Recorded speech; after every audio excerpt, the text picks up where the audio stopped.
Bonjour et bienvenue à Regard sur l'Afrique, votre émission où on tente de démystifier l'histoire de l'Afrique depuis ses débuts. Et avec moi pour en parler, nous éclairer de sa sagesse, professeur d'histoire togolais maintenant, résident de Dolbeau-Mistassini depuis au-dessus d'une dizaine d'années, M. Raphaël Badoé. Bonjour Raphaël. Bonjour. Ça va bien? Très, très bien. Oui. Aujourd'hui, on revient un peu, on a parlé de la colonisation, c'est important, Oui. toute la période de décolonisation. Aujourd'hui, on va parler, parce qu'après, une fois que les pays se sont décolonisés, ce qu'on a appelé le néocolonialisme. Ben, Donc, on part de la colonisation, on se décolonise, puis finalement, on est colonisé à nouveau, mais différemment. C'est quoi le néocolonialisme, pour ceux qui ne savent pas? bon, alors, on est parti de la colonisation. Oui. Les pays dominés économiquement, politiquement par les puissances étrangères, la France et l'Angleterre. On arrive à la période de la décolonisation.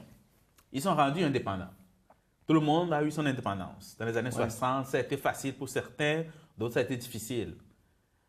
Mais cette décolonisation-là, l'indépendance qu'ils ont eue, certains pensaient qu'ils sont indépendants. Politiquement, oui. Mais maintenant, avec la main gauche, les puissances étrangères sont revenues avec la main gauche pour continuer à dominer les colonies. Donc, c'est une nouvelle forme de colonisation. Néocolonialisme, c'est une nouvelle forme de colonisation. Puis comment ils réussissent? Parce que là, si les pays sont indépendants, ils ont une indépendance politique, ils peuvent faire leur choix. Oui. Comment on garde la mainmise sur eux? Ben, c'est parce que on se rappelle que dans les années 60, la Deuxième Guerre mondiale est terminée, ça ne faisait pas longtemps. Alors en 60, ces élites, les intellectuels africains, pour eux, oui, on veut notre pays, on veut un pays, on est capable de gouverner, on est capable de gérer. Mais quand ils ont un peu le pays, ils se sont rendus compte que, en fait, sur le plan économique, ils n'avaient aucun contrôle. C'est les compagnies occidentales qui sont toujours là, qui géraient toute l'économie. Un peu comme ici aujourd'hui. Ben, les multinationales, Ouais. sauf que ces multinationales-là appartenaient toutes à des puissances étrangères, à la France, aux Américains, aux Belges, qui fait que finalement, après 2 ans de gestion, la crise économique embarque parce que le contrôle de l'économie, tu n'as aucun contrôle de l'économie. Fait que les États n'étaient pas nécessairement prêts à devenir indépendants. Est-ce que ces États même étaient prêts? Quand je reprends au niveau de l'élite intellectuelle, il y avait combien qui pouvaient prétendre qu'on est capable de former une équipe gouvernementale avec une formation en économie, ou bien en santé, en éducation. Alors, Parce que c'est nouveau, là. Il n'y a pas cette culture-là d'avoir des dirigeants instruits qui connaissent vraiment tous les rouages de la politique ben, et de l'économie moderne. écoute, moi, j'irais plus loin pour dire que c'était des indépendances minées à la base.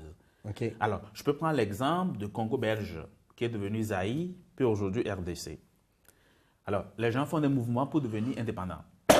Puis, en l'espace de 6 mois, le roi Baudouin décide de donner l'indépendance à un pays. Dis-moi, Pierre, en 6 mois, est-ce qu'on peut préparer une transition?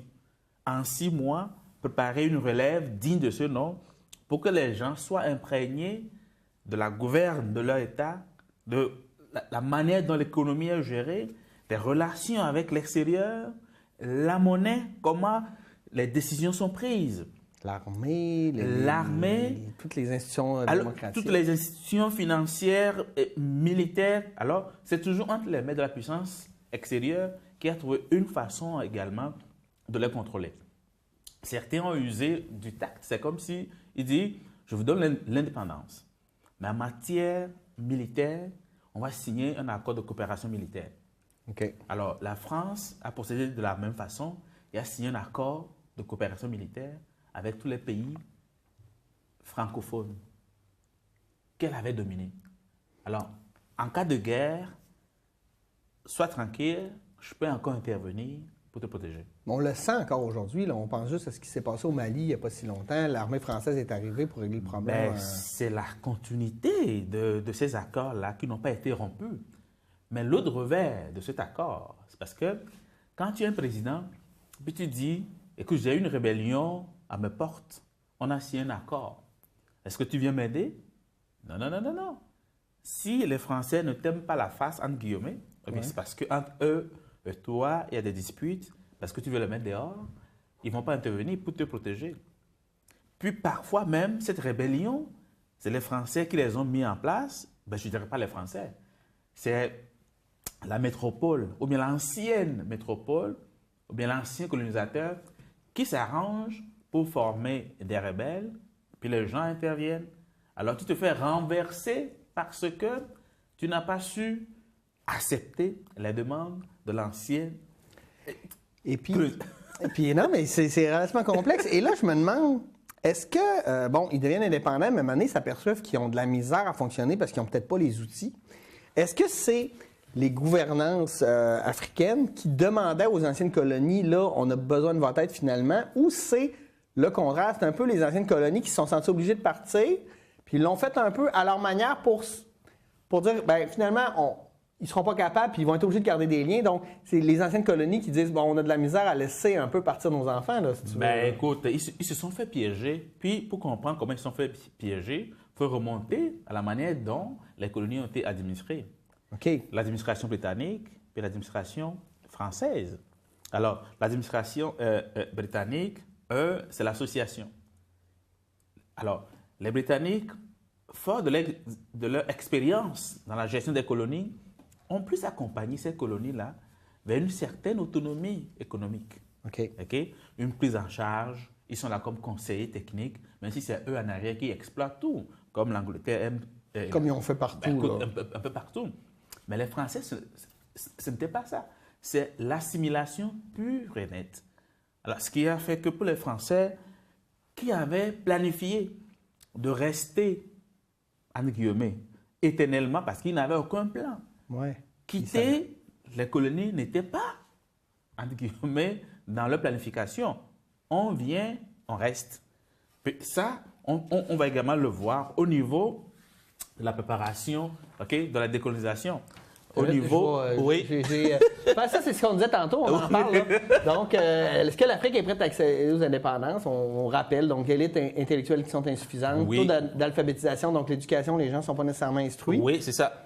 Situation économique, bon, catastrophique, qui n'est pas nécessairement de leur faute. Donc, oui, politiquement, ils peuvent avoir l'indépendance, mais économiquement, ils ne sont pas capables de vivre. Ils ne sont pas capables de vivre. C'est parce que tout l'appareil économique est encore entre les mains du colonisateur. Ouais. Ça fait qu'ils se sont fait encore avoir à partir des compagnies. Écoute, les taxes, les impôts, c'est les compagnies qui les payent. Ou bien l'unité de production, l'entreprise appartient à des puissances extérieures. Soit tu nationalises, mais est-ce que tu as des sous pour pouvoir rembourser ces compagnies-là qui sont là depuis des siècles, puis qui exploitent les ressources naturelles? Puis on le voit ici, là, les grandes entreprises où leur siège social est dans un autre pays, quand tu es loin, tu es moins proche des êtres humains, donc tes décisions ne sont pas nécessairement pensées selon la société, mais plus selon tes profits. Là. Ben, écoute, puis on verra plus loin dans l'autre émission, parce que ce néocolonialisme est comme intimement lié également à la période de la guerre froide, où quand tu penches, tu veux nationaliser, tu es taxé de socialiste, communiste, hop, là tout le monde est contre toi. Tu vas dans quel camp? Mais là, est-ce que tu restes capitaliste? Mais capitaliste, ça veut dire que tu laisses l'entreprise être gérée par des puissances extérieures. Mais là, finalement, tu dépends des puissances extérieures pour gérer ton propre économie, pour mettre en place des structures pour pouvoir te conduire à une autonomie financière. Et tu me parles de ça, puis tu sais, on est dans les années 60, mais j'ai l'impression que ça fonctionne encore de même aujourd'hui. C'est des mécanismes qu'ils ont expérimentés. Écoute, là, moi, je ne parle pas toujours de la Révolution américaine où les Britanniques ont perdu beaucoup de choses dans cette Révolution américaine. OK? Alors, ça servait à beaucoup de gens en disant, écoute, dans une colonie, il faut faire très attention. Il faut savoir comment investir. C'est pour ça que les Britanniques ont réussi à s'en sortir. Mais les Français qui n'avaient pas appris ce qui s'est passé, qui n'ont pas tiré leçon, parce qu'à l'époque, il n'y avait pas tant de colonies dont les Britanniques avaient appris cette leçon. Mais les Français, non, ce n'était pas ça. Donc, pour eux, pour les Français, écoutez, après la Deuxième Guerre mondiale, il faut y aller de façon graduelle. OK? Alors déjà, en 1944, il y a eu la conférence de Brazzaville. Puis cette conférence de Brazzaville, c'est la première étape vers... Ce n'est pas encore l'autonomie, ce n'est pas encore clair. Mais c'est une façon de remercier les colonies qui les avaient aidées pendant la guerre en leur fournissant des matières premières pour les usines. Okay? Ensuite, en 1946, l'Union française Bon, cette loi-là faisait des colonies, des citoyens des citoyens à part entière français. Ça complique les choses. Hein. Ben, donc, ça veut dire qu'en 1946 déjà, c'est une union qu'on a formée avec et la France, les colonies d'outre-mer, tout le monde ont formé une unité. 10 ans plus tard, en 1956, il y a eu la loi cadre. Alors, on leur donne une certaine autonomie politique. Vous êtes capable d'avoir une assemblée, de décider de certaines décisions, mais on ne parle pas encore de l'économie. On ne dit pas que vous sortez également de l'empire français colonial. C'est toujours la même famille. Donc les Français sont toujours là parce que leur politique depuis le début, c'est l'assimilation. Ouais. Ce n'est pas une critique que je fais par rapport à la France, mais c'est de voir comment l'Afrique a été comme emprisonnée dans un système qui a ses racines depuis cette période coloniale. Ouais, ouais. Alors, en 1958, ils ont quitté 1956 avec la loi cadre. Là, ils ont fait 1958 la communauté française. Tu dis, c'est encore quoi? C'est comme un jeu de mots. Puis cette communauté française, là, en 1958, ils l'ont fait partie du référendum dans tous les pays africains, francophones. On leur laissait le choix? On leur laissait le choix de dire, oui, on va appartenir à la communauté française. C'est qui a décidé ça? C'est le général de Gaulle.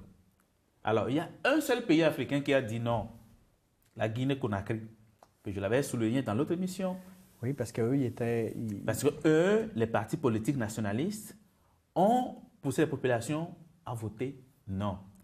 Puis quand, en 1958, la Guinée a dit non, les Français, qu'est-ce qu'ils ont fait du jour au lendemain? C'est comme ce qui s'est passé au Congo. Écoute, ils ont décidé de partir avec tous les fonctionnaires français. Du jour au lendemain, les douanes, l'éducation, les finances, la planification, tous ces fonctionnaires français quittent. Mais là, il y a qui pour les remplacer? Des gens, oui, là, faut que tu mettes pas juste, il faut trouver des gens, mais il faut que tu trouves des gens compétents. Il faut trouver des gens compétents pour pouvoir les former, pour qu'ils fassent également fonctionner l'administration. Alors aujourd'hui, la Guinée fait partie des pays, disons, pauvres, en retard. Ils ont beaucoup de retard en Guinée. C'est parce qu'il y a eu une coupure entre la relève. Ouais. Ce qui s'est passé après le départ des Français, c'était pas facile. Il n'y a pas eu de passage de flambeau. Là. Ben non. Puis eux également, ils ont renvoyé tout ce qui appartenait aux Français jusqu'au tombeau français, les cercueils. Ah, ils ouais. ont tout envoyé en France. Mais ça a été vraiment une coupure. En plus, ce président, Sékou Touré, qui est le président de la Guinée de l'époque, était obligé de se rapprocher des pays de l'Est. Il va être taxé de socialisme et de communisme. Oui. Mais ils n'auront pas le choix quelque part parce que là, il y a besoin d'aide. Écoute, il y a besoin d'aide parce que c'est un jeune pays qui a hérité d'une administration où il n'y a pas de suivi. Écoute, ils sont tous partis. Puis en 60, c'est l'indépendance. Écoute, indépendance, tous les pays africains, pays d'Afrique francophone ont accédé à l'indépendance. Mais il y a une chose, la loi de 58, la communauté française n'a jamais été abolie. Ça a été aboli seulement en 1995. OK. Ça veut dire que depuis 1958, la communauté française existe encore. Mais est rendue caduque parce que les pays à l'intérieur sont devenus indépendants. Donc, la loi ne fonctionnait plus. C'est intéressant ce que tu nous racontes. Non, mais c'est vrai. C'est de voir tout ça. Là, on a un peu la carte de ça, c'est les pays qui sont devenus indépendants. Bien, ça, cette carte, c'est une façon de dire que l'empire colonial français est parti en éclats. OK. Mais les Français ont vite fait pour créer une autre entité. La France-Afrique. Donc, c'est tout le temps qu'il y a le mot France dans les affaires. France-Afrique, non, ouais. Pour ne pas dire la francophonie, mais la France-Afrique. Donc, tu vois, tous les pays francophones, en bleu foncé, c'était les colonies françaises, mais on a rajouté Congo-Belge.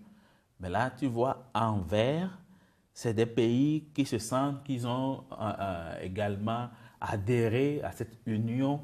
Et ils font la deuxième langue, c'est le français. Tu vois Mozambique de l'autre côté, le Ghana, ouais. Puis l'Égypte. Alors les pays lusophones également se sont comme joints à cette communauté francophone. Mais chaque année, tu as la conférence qui réunit les chefs d'État africains et la France. Ils font une conférence, comme toujours, pour raffermir la coopération qui les lie entre les deux. Donc, c'est difficile pour les Français de couper. On dirait une mauvaise relation. Tu sais, comme un homme battu, puis un homme qui bat sa femme, puis on dit pourquoi que la femme revient après. Ça me fait penser à ça. Non, mais c'est difficile pour la métropole, pour la France, d'abandonner. Puis, on verra peut-être plus tard dans l'autre émission pourquoi c'est difficile pour la France de laisser ses colonies, parce que la France n'était vraiment pas préparée, OK, de l'approvisionnement en matières premières et que ça venait des pays africains. Alors, si on coupe le cordon, ça va être très, très difficile. Alors, ici, j'ai Jacques Foccart et Félix Houphouët-Boigny. Félix Houphouët-Boigny. Okay. Alors, l'image est plus ou moins, parce que je voulais qu'on mette l'accent sur ces deux personnages. Pourquoi eux? Parce que Félix Houphouët-Boigny, c'est l'ancien président de la Côte d'Ivoire, OK, qui représentait cette coopération entre la France puis les pays africains. Tout transite par ce monsieur qui est le président de la Côte d'Ivoire. La Côte d'Ivoire, c'est une puissance économique en Afrique de l'Ouest. Café, cacao.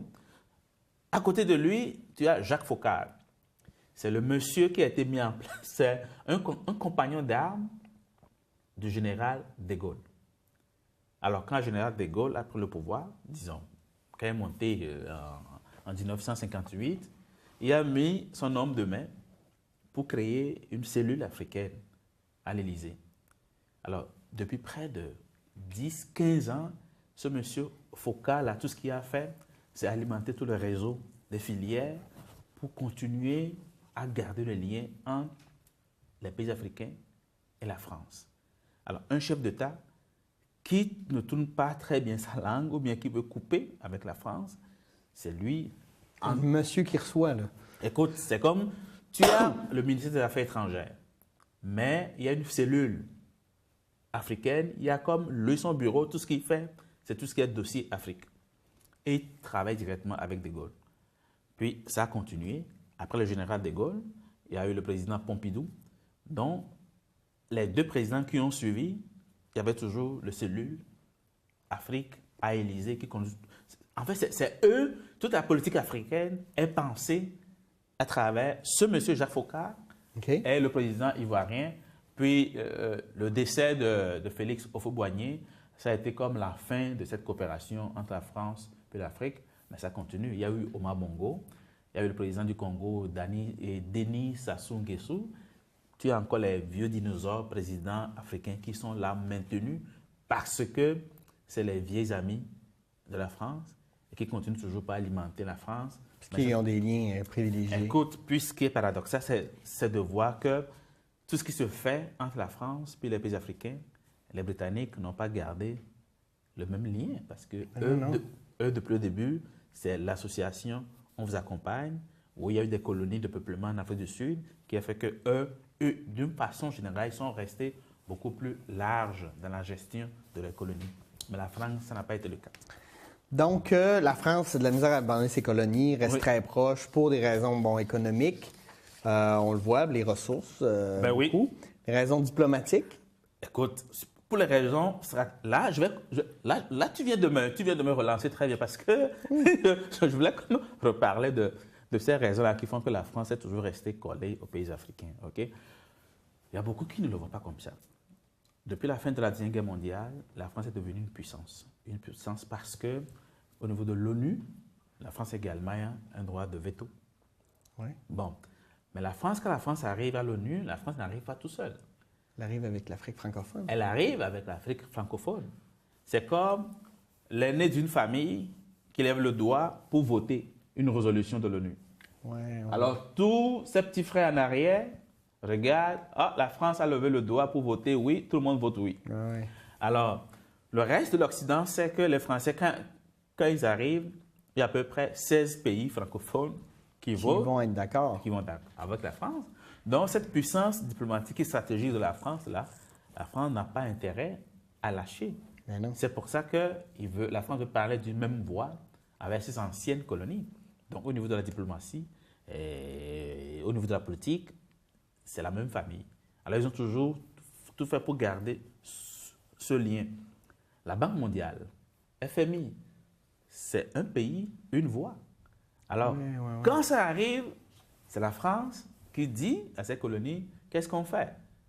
Tout le monde, on pousse de ce bord. Bon, écoute, au niveau de la monnaie en Afrique francophone, c'est le franc CFA. Le franc, la communauté française d'Afrique. Ah oui. Alors, cette monnaie est garantie par la Banque de France. C'est-à-dire que c'est la France qui a cautionné, qui a donné des garanties pour qu'on frappe la monnaie dans ces pays. Donc, économiquement, ces pays également dépendent toujours De la France. de la France.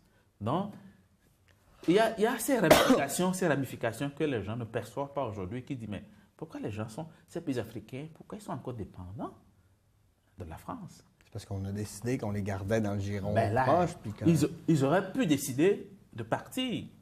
Mais qui va oser partir sans craindre qu'en arrière, qu'on demande à un général de lui faire un coup d'État et puis qu'on refuse de dire, oh, écoute, moi la démocratie, moi je ne m'en mêle pas, c'est une affaire interne. En fait, quand ça fait leur affaire, ils vont dire, ben là, il y a une mission de coopération, on a un accord de coopération, on va intervenir. Mais quand ça ne les arrange pas, ils vont dire, oh, ben, écoutez, c'est une affaire interne entre, écoute, nous, on ne joue pas dans ça, c'est parce que c'est une guerre civile, on ne peut pas s'immiscer. Donc, c'est deux poids, deux mesures, ils font tout pour y aller. Alors, sur le plan économique également, on a des compagnies françaises comme Elf, Total, qui sont en Afrique.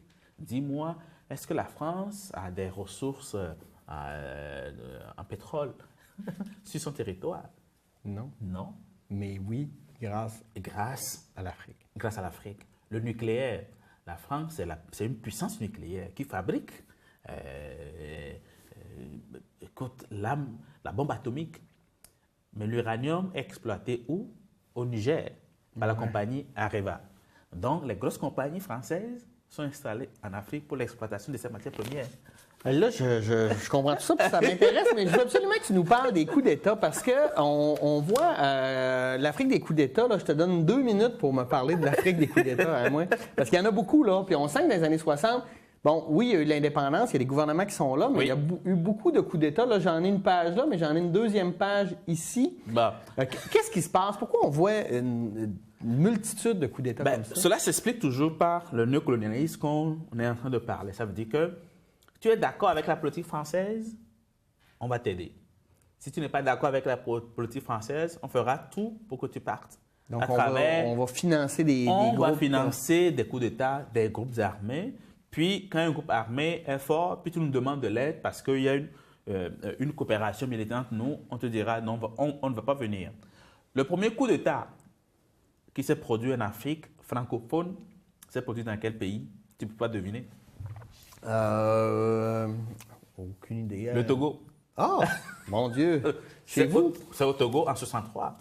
Parce que le président Sylvanus Olympio a osé dire à la France que, écoutez, je vais me tourner vers d'autres pays pour pouvoir m'aider. Je vais être plus autonome, indépendant vis-à-vis de la France, puis commencer à rédiger la charte de l'Union africaine. Là, on sentait que ce monsieur très intelligent, polyglotte, qui parle 6 langues, écoute... C'est un danger. C'est un danger. Il a été enlevé. Après le Togo, il y a eu l'Algérie. Il y a eu le coup d'État en Algérie en 1965. Zaïre, Mobutu Sese Seko. Burkina Faso en 1966. Puis, quand tu vois le tableau, l'année 1966, tu as Burundi, Centrafrique, Nigeria. 2 coups d'État Nigeria différents. Écoute... Ouganda. Et puis, si tu fais le bilan des pays africains, depuis 60 à 69, il y a eu seulement 3 pays anglophones. Le Nigeria, l'Ouganda et le Ghana. Qui ont fait des coups d'État. Où il y a eu des coups d'État. Tout le reste, c'est dans l'Afrique francophone. En Afrique francophone. Mais ça a commencé par le Togo, Centrafrique, les autres pays également anglophones. Oui, la piqûre ou bien la maladie de coup d'État a atteint ces pays. Mais tu es d'accord, on te protège, on reste avec toi. Tu n'es pas d'accord, on t'enlève de là. Alors, comment veux-tu que les pays puissent s'émanciper, se développer, s'ils sont surveillés par la puissance colonisatrice qui est toujours en arrière? C'est un peu comme avoir des enfants puis pas les laisser, pas leur permettre de travailler, pas leur permettre d'aller à l'école puis les garder chez vous. Comment les laisser grandir? Comment les laisser grandir, hein? Puis, pire encore, on s'en fout du régime, que ce soit la dictature ou pas. En autant que tu restes fidèle à la France, on te maintient. Merci beaucoup, Raphaël. C'est fini. C'est déjà terminé pour le néocolonialisme, Bon, ok. mais heureusement, on se voit la semaine prochaine pour parler de l'Afrique et la guerre froide. On a commencé à en parler un peu. On va se plonger là-dedans plus profondément. Il y a un lien entre les deux. J'aimerais que tu te donnes 10 secondes pour nous montrer ta source ou tes sources qui sont le livre Histoire générale de l'Afrique aux éditions de l'UNESCO. Tome 8, c'est l'Afrique depuis 1935 à nos jours. Donc, c'est assez lourd cette fois-ci comme document. Ça fait à peu près 639 pages. À peine. À peine. Merci beaucoup, Raphaël. Merci d'avoir été là et on se voit la semaine prochaine pour une nouvelle émission de Regard sur l'Afrique. Merci. Au revoir.